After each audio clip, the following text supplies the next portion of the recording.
पिछले लेक्चर में अपना टॉपिक नंबर 5 चल रहा था। टॉपिक नंबर 5 में अपन ने समीकरण 5 और 6 तक कर लिया था।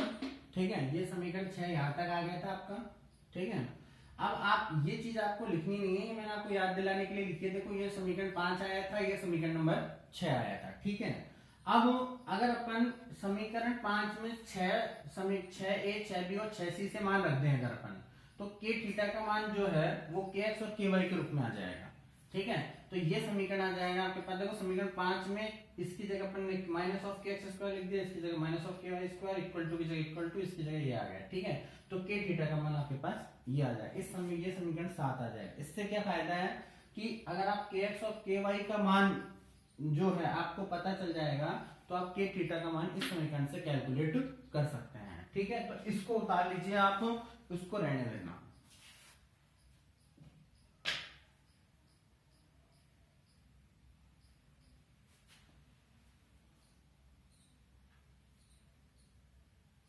इसको लिख लीजिए।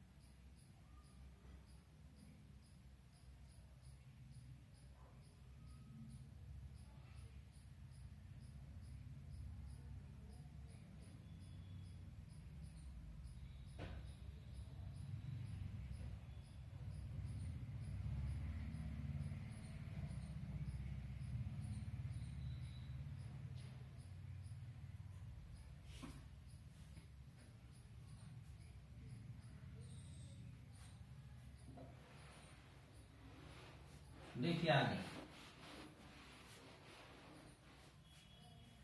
देखिए। अब यहाँ पर समीकरणों 6a 6b और 6c से, समीकरणों 6a 6b व 6c से del square capital X upon del x square equal to minus of k x square into capital X, del square capital Y upon del y square equal to minus of k y square into capital Y, और 1 upon h square से h square cancel हो जाएगा, तो 1 upon t del t upon del t equal to minus of k theta. ये आ जाएंगे आपके पास।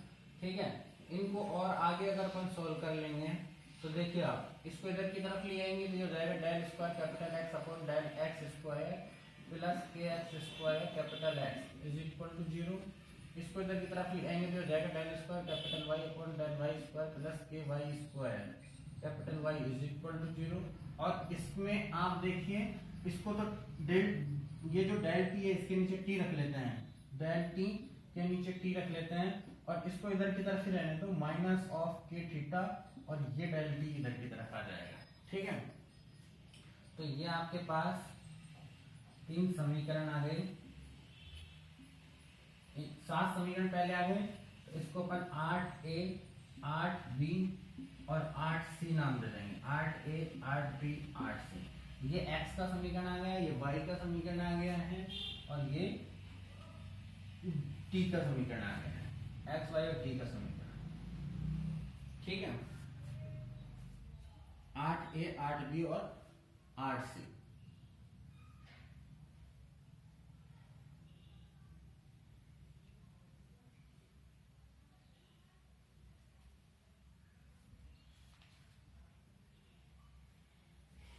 हम इसको मिटा देते हैं,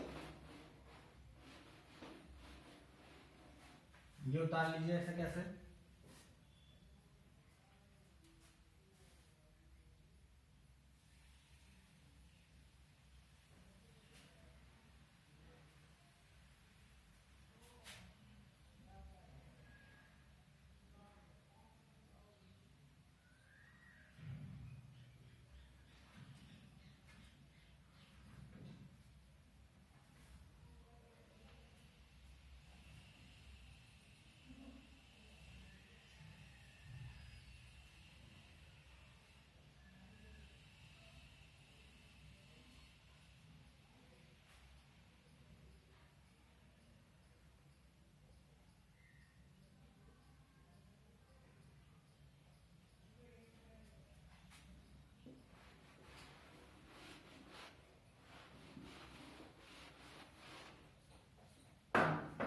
समीकरण 8C का हल।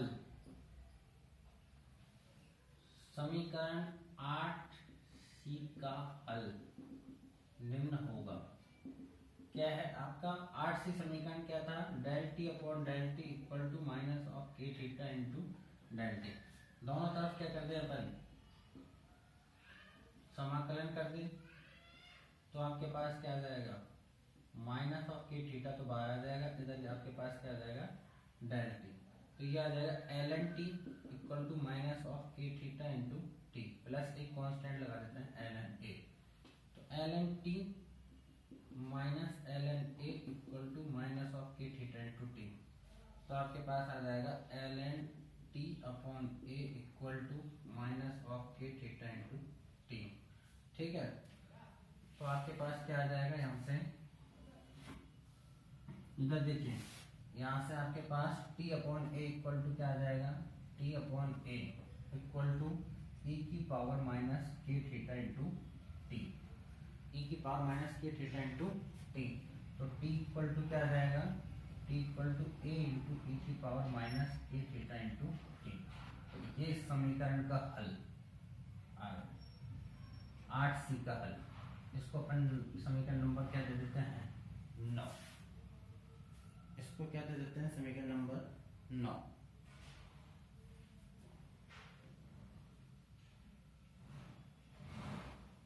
लिख लीजिए।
समीकरण 8A का हल।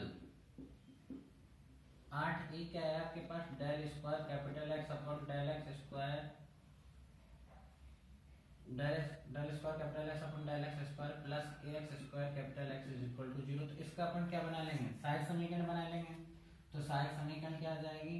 इसमें अपन इसको, ये जो है इसको डी स्क्वायर मान लेते हैं। तो D square capital X plus k x square capital X is equal to 0।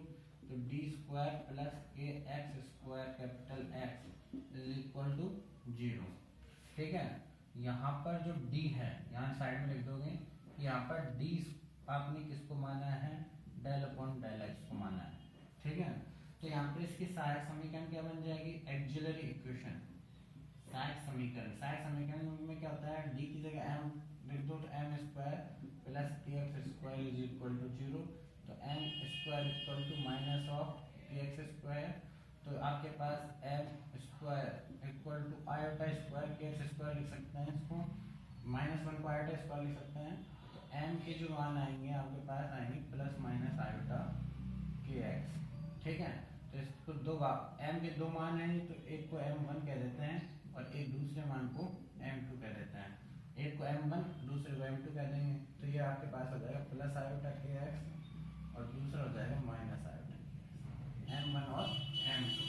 तो मैं आपको बताया था कि जो आयोटा के फॉर्म में आते हैं उनको अपन साइन ऑफ कॉस के रूप में, चाहे आप ऐसे लिख सकते हैं दो कांस्टेंट लगाकर, जैसे ए कांस्टेंट जो आपने काम में ले लिया, अब आप ऐसे लिख सकते हैं कि x equal to b e की power iota k x into k x इस तरीके से भी लिख सकते हैं, x equal to b e की पावर आयोटा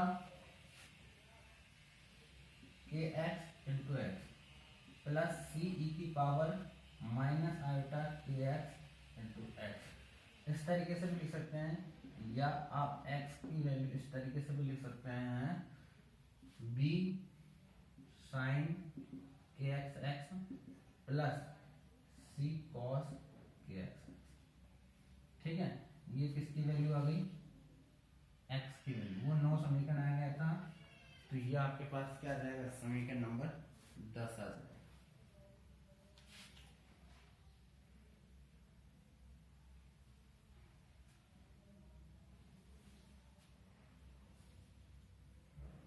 ये फॉर्मूले होता है, सी आपने पढ़ा होगा ये, c1 e की power m1x plus c2 e की पावर m2x। तो c1 की जगह b कांस्टेंट है, c2 की जगह c कांस्टेंट है।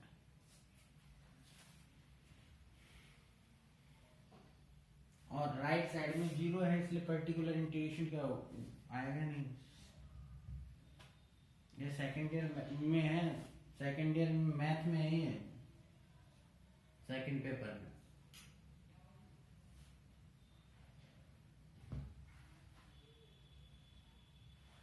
तो 8a का हल लिख लिया अपन ने।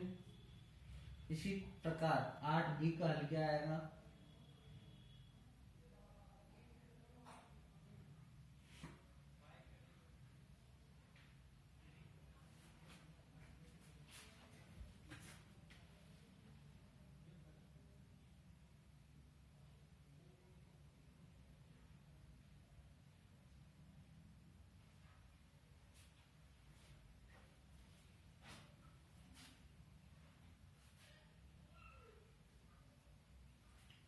अब समीकरण इसको मिटा देता हूं मैं। समीकरण 8b का हल दोबारा से करना है, ये मैं इसी में करेक्शन कर रहा हूँ, आपको उसी में करेक्शन नहीं करना। 8b में क्या आ जाएगा, 8b में यहाँ पे क्या है y, यहाँ पे y स्क्वायर, यहाँ पे y और यहाँ पे कैपिटल Y।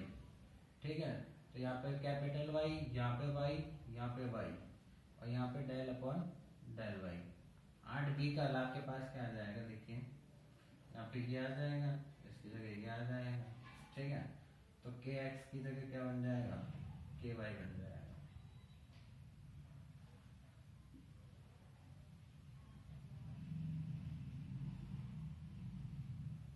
सेम इसी प्रकार तो ये आपके पास नियतांक भी चेंज आ जाएंगे। नियतांक जो है डी और सी काम में आ लिए, तो आपके पास डी और ई आ जाएंगे, और यहाँ पर क्या आ जाएगा, एक्स की जगह क्या आ जाएगा, वाई आ जाएगा। ये भी एक्स की जगह क्या आ जाएगा, वाई। सेम वैसे क्या वैसे, डी और ई, एक्स की जगह क्या आ जाएगा, वाई।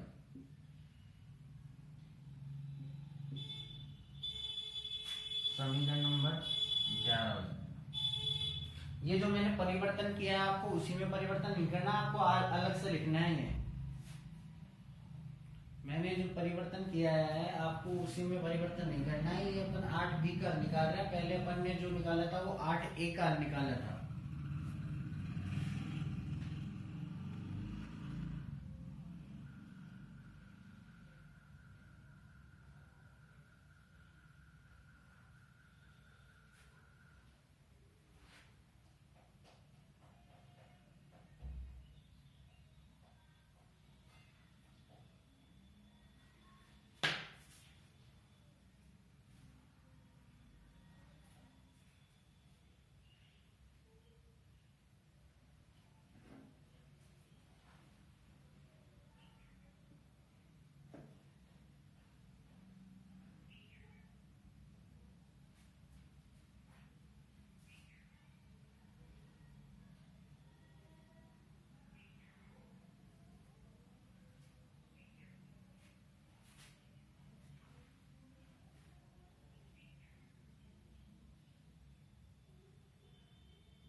समीकरणों 10, 11 10 से आपके पास x का मान आ जाएगा, 11 से आपके पास y का मान आ जाएगा, 9 से आपके पास t का मान आ जाएगा। ठीक है, तो ये x का मान क्या था आपके पास, b sin kx प्लस ये चरणों में ही रहना चाहिए, ध्यान रखना, c cos kx। इसी तरीके से d sin ky y plus e cos ky y। ठीक है, और ये आपके पास a e की पावर आयोटा a e की power k theta into minus of k theta into T, ये आ जाएंगे x y और t।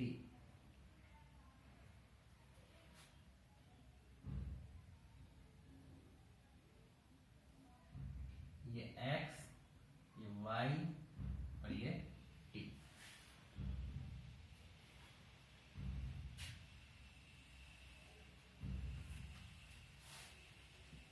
लिख लीजिए।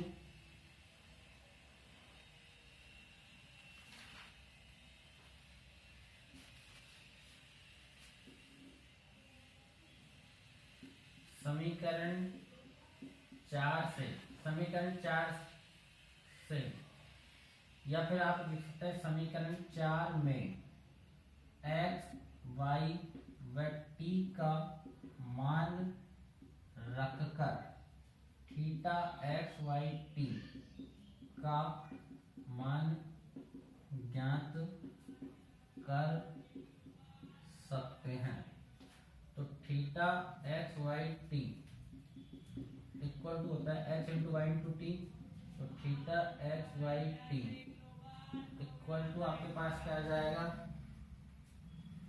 ये theta x y t equal to आपके पास आ जाएगा, यहाँ पे x की वैल्यू रख दीजिए आप, ठीक है, और y की वैल्यू रख दीजिए और फिर t की वैल्यू रख दीजिए, x y और t।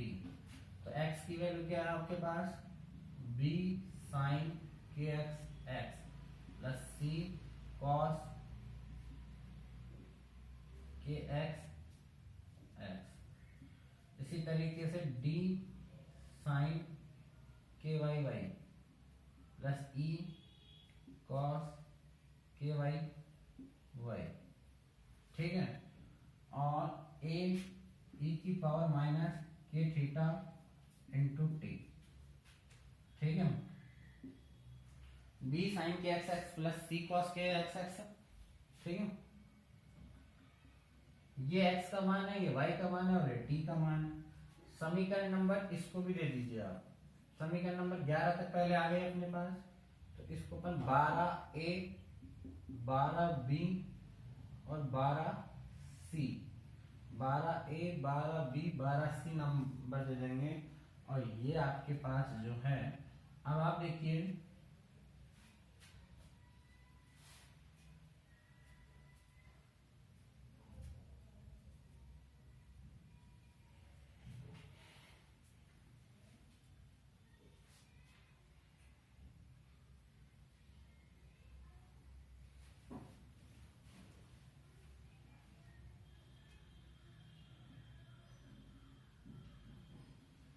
इसको अपन समीकरण नंबर 13 नंबर दे देंगे, समीकरण नंबर 13।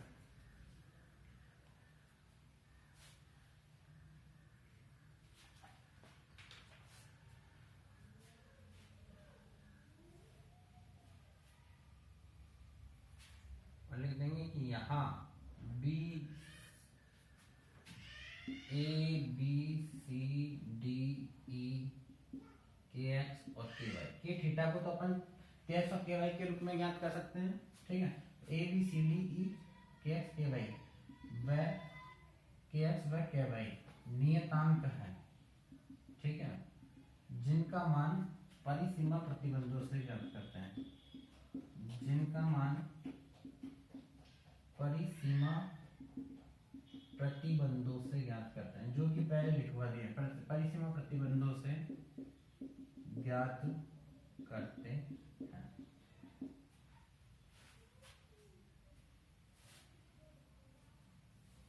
जिनका मान परिसीमा प्रतिबंधों से ज्ञात करते हैं।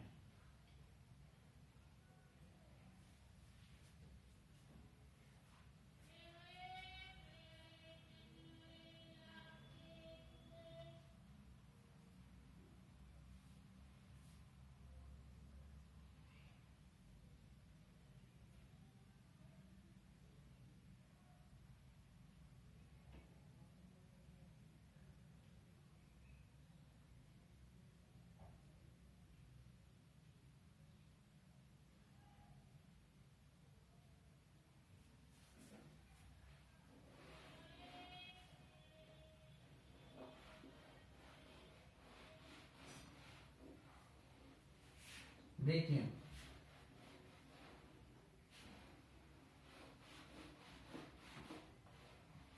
अब एक एक परिसीमा प्रतिबंध लगाएंगे और नियतांक का मान ज्ञात करते जाएंगे।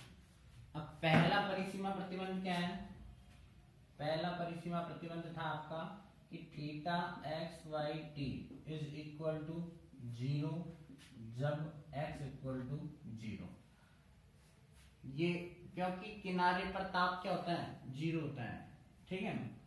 तो आप ये परिसीमा प्रतिबंध है। अब थीटा को देखो सरल बनाने के लिए, ये केवल सरल बनाने के लिए अपन थीटा को कैसे लिख सकते हैं? एक्स वाई इंटू टी, ठीक है, इज इक्वल टू 0 जब x इज इक्वल टू 0, ठीक है।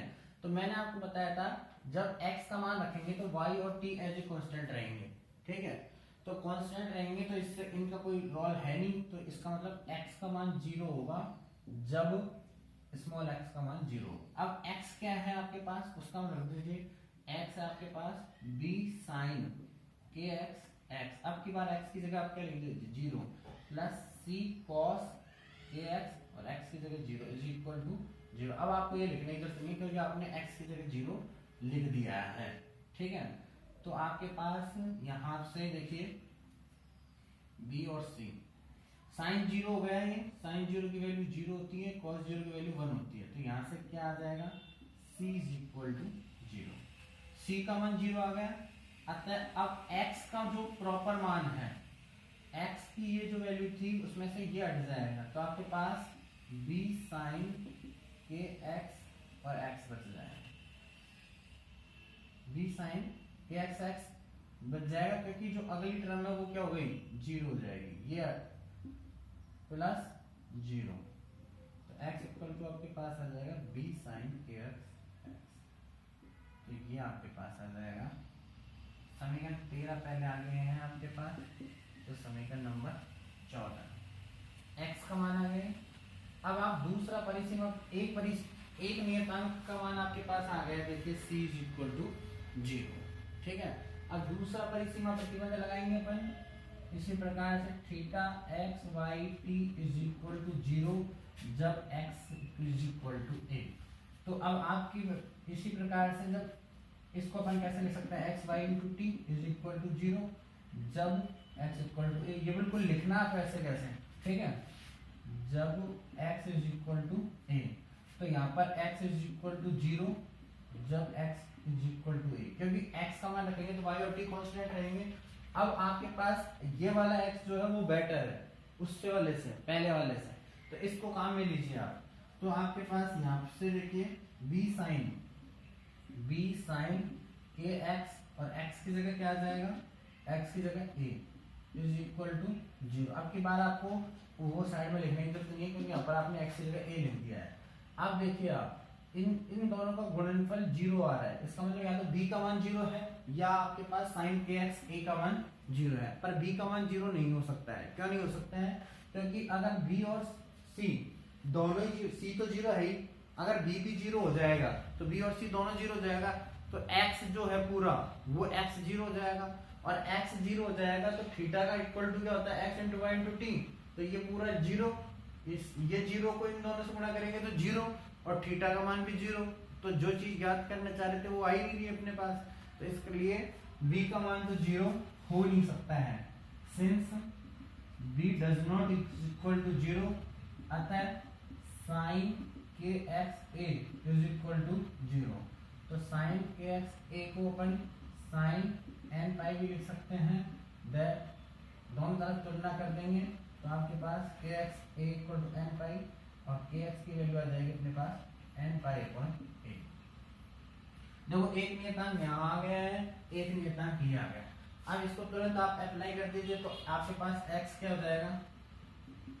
अतः x इक्वल टू अपने पास आ गया b sin के x की वैल्यू क्या हो जाएगी? n pi x upon a। ये वाली x की वैल्यू आ गई अपने पास, ठीक है। ये समीकरण नंबर इसको कह दीजिए आप 15। इसको डब्बे में बंद करने को रहने देना,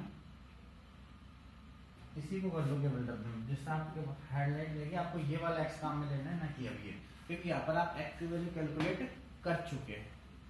तो समीकरण नंबर 15 आ गया। इसी प्रकार से अपन y को भी चेंज कर लेंगे। जो पहले y आ रहा है अपना, उसमें अपन दो नियतांक का मान जो है इनसे ज्ञात कर लेंगे, तीसरे और चौथे परिसीमा प्रतिबंध से। ये उतार लीजिए।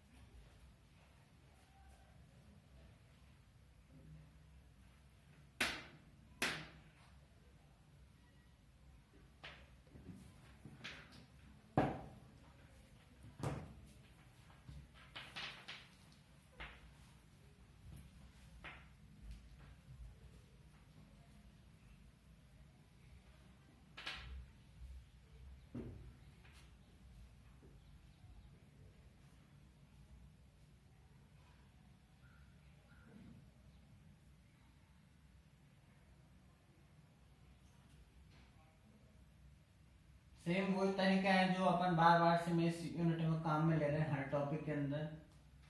आप चाहते तो यहाँ पे थीटा का पूरा मान भी लिख सकते थे, लेकिन उससे लेंथी हो जाता है, ठीक है। तो इसको सरल बनाने के लिए अपन केवल एक्स का मान लिख रहे हैं। नहीं, मैंने आपको ये बताया था कि जैसे जैसे नियतांक आता जाए वैसे ऐसे रखते जाओ। तो रख तो अपन यहाँ भी रहे हैं, लेकिन वो थीटा पूरा नहीं ले रहे हैं। वो इसीलिए नहीं ले रहे कि इतना ज्यादा बड़ा हो जाएगा और आएगा वही रिजल्ट। अगर आप थीटा का मान भी यहाँ पे पूरा रखते हैं तो भी वही चीज आएगी, ठीक है। इसी प्रकार से अब अपन जो है तीसरा देखो, मैं इसी में परिवर्तन कर दूंगा, आपको इसी में परिवर्तन नहीं करना है। मैं तीसरा परिसीमा प्रतिबंध लगा रहा हूं, इसी में परिवर्तन कर दूंगा। आपको ऐसे कैसे नहीं करना है, आपको तो आगे से करना है। तीसरा परिसीमा प्रतिबंध है अपना theta x y t is equal to 0 जब y इज इक्वल टू 0। तो अब सारा x जो है वो y में कन्वर्ट हो जाएगा। यहाँ पर भी क्या आ जाएगा, y आ जाएगा, ठीक है। और y की वैल्यू क्या है, y में जो कांस्टेंट है वो आपका d और e है, और यहाँ पे x ना होकर क्या है, यहाँ पे y है। ध्यान रखें इस चीज का, ठीक है। तो आपके पास अब की बार कौन सा कांस्टेंट आ जाएगा, सेम उसी तरीके से ये 0 ये 1, ठीक है। ये तो 0 हो जाएगा, ये 1 हो जाएगा। तो आपके पास क्या आ जाएगा, ये आ जाएगा आपके पास e is equal to 0। e is equal to 0 आ जाएगा तो y क्या आएगा आपके पास, y आएगा आपके पास y इक्वल टू ये होता है c साइन के वो सॉरी d साइन के वाई वाई। तो d आ जाएगा साइन के वाई वाई प्लस 0।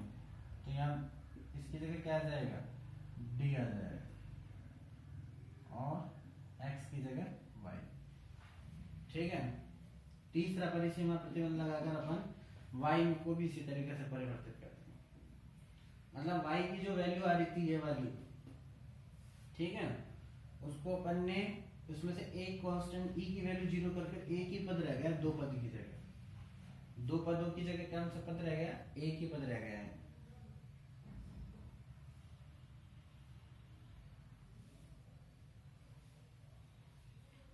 तीसरा परिसीमा इसी प्रकार से अपन चौथा परिसीमा प्रतिबंध क्या था अपना, कि ये इज इक्वल टू 0 जब y इक्वल टू b, जब y equal to b, y equal to b, जहां x है वो सारा y में कन्वर्ट हो जाएगा। यहाँ पे y आ जाएगा, यहाँ पे क्या आ जाएगा y। पहले x को y में कन्वर्ट कर रहा हूं मैं, जहां भी x है वहां y कर रहा हूं, ठीक है। तो x को y में कन्वर्ट करेंगे तो x की जगह y आ जाएगा यहाँ पे सब, और एक a की जगह b हो जाएगा, a की जगह क्या हो जाएगा d, ठीक है। और ये नियतांक जो है वो क्या आ जाएगा आपके पास, यहाँ से d साइन के वाई वाई, तो इसमें d आ जाएगा यहाँ पे, बट d डज नॉट, उसी प्रकार से d का मान 0 नहीं हो सकता जिस प्रकार से पहले b का मान 0 नहीं हो सकता था, ठीक है। और n को क्या बना दो, m बना दो, एम पाई अपॉन बी हो जाएगा। के वाई इक्वल टू आपके पास आ जाएगा D sine m pi y upon B, और ये आपके पास हो जाएगा समीकरण नंबर भी चेंज हो जाएंगे। पहले समीकरण नंबर 15 तक आ गए, तो ये समीकरण नंबर 16 और ये समीकरण नंबर 17।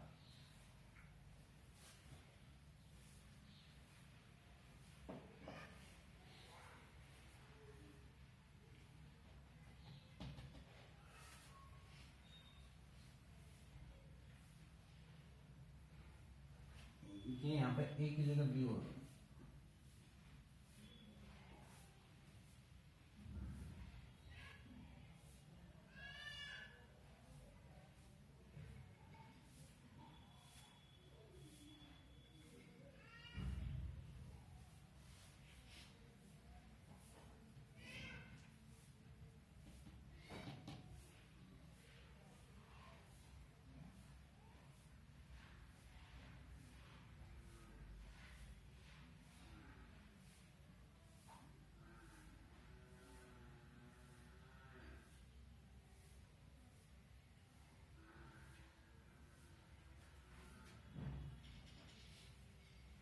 लिख लीजिए।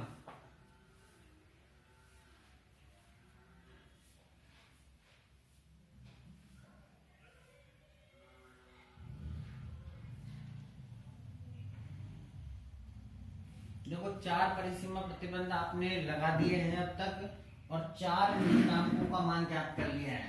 किस किस का? b का और kx का। पहले और दूसरे परिसीमा प्रतिबंध से तो आपने b का और c का और kx का मान ज्ञात किया है।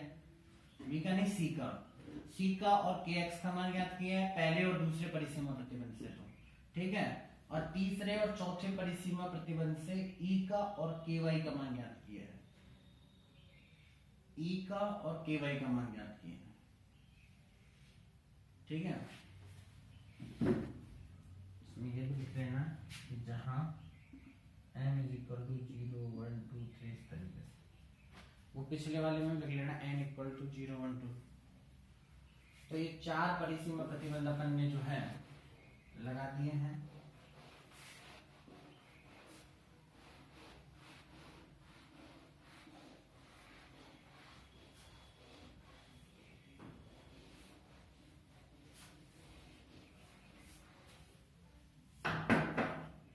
तो देखो आप समीकरणों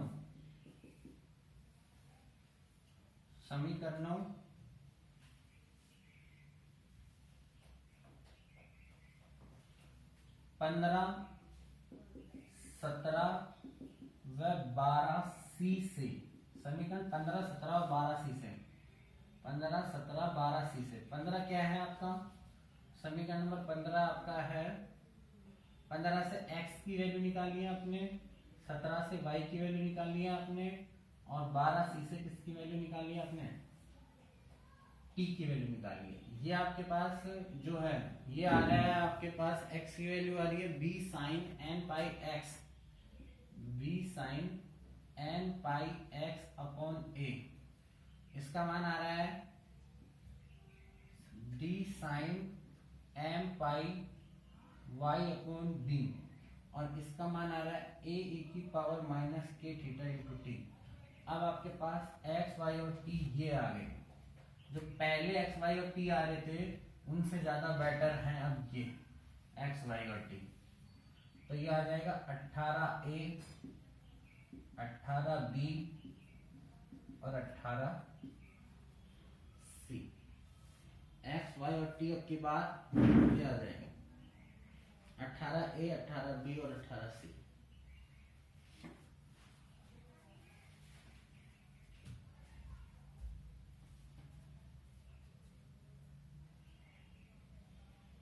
अब आपके पास ये वाले जो आ रहे हैं x y और t, ये पहले जो x y और t x y आ रहे थे उनसे ज्यादा बढ़िया है, ठीक है। अब यहाँ पर जो नियतांक बचे हैं केवल यही बचे हुए हैं।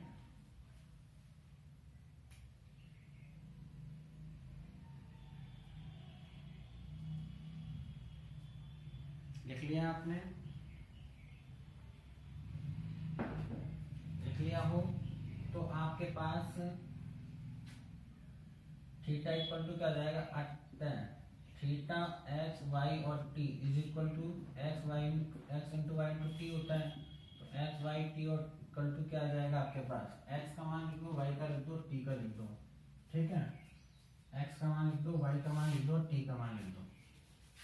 तो थीटा एक्स वाई और t is equal to b sine n pi x upon A.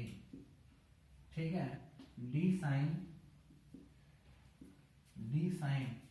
M pi y upon b. ठीक है, और इसका मान क्या जाएगा, ए ई की power minus k theta into t. ठीक है, तो थीटा एक्स वाई और टी, देखो बी डी और ए, sine n pi x upon a, sine m pi y upon B, और ई की power minus k theta into t. तो ये तीनों जो हैं गुना होकर क्या आ जाएगा, बी डी ए। इन तीनों को गुणा करके अपन मान लेते हैं नियतांक a m n, sine n pi x upon a, sine m pi y upon b, a की power minus k theta into t. ठीक है, अब ये थीटा आ गया आपके पास, उससे ज्यादा बढ़िया थीटा ये वाला है। ठीक है, तो ये आपके पास समीकरण नंबर 19 आ गया। अब आपके पास दो नियतांक बचे हुए हैं, एक तो ए एम एन और एक आपके पास बचा हुआ है माइनस ऑफ के थीटा। इसको आप एक काम जरूर करना, इसको अभी डब्ल्यू में मत करना, क्योंकि एम और एन के सभी मानों के लिए अपन जो है समीशन और ले लेंगे। तो समीकरण नंबर 19 तक लिख लीजिए, 19 तक लिखने, क्योंकि m और n जो है परिवर्तित हो रहे हैं, m और n के कोई एक मान तो है नहीं, एक से अधिक मान है। तो m और n के सभी मानों के लिए व्यापक हल, m व n के सभी मानों के लिए व्यापक हल क्या होगा, व्यापक हल थीटा एक्स वाई और t, theta x y t is equal to summation m n equal to 0 to infinity, जितना भी अपन करेंगे। ठीक है, समेशन एम एन और a m n sine n pi x upon a, sine n pi y upon b. ठीक है, और e की power minus k theta into t. इसको कर लीजिए आप डब्बे में बंद, इसको डब्बे में बंद कर लेंगे अपन, और इसको समीकरण नंबर 20 कह देंगे। समीकरण नंबर क्या कह देंगे इसको, 20। अब यहाँ पे आपके पास दो नियतांक बचे हुए हैं, एक तो ए एम एन और एक बचा हुआ है के थीटा।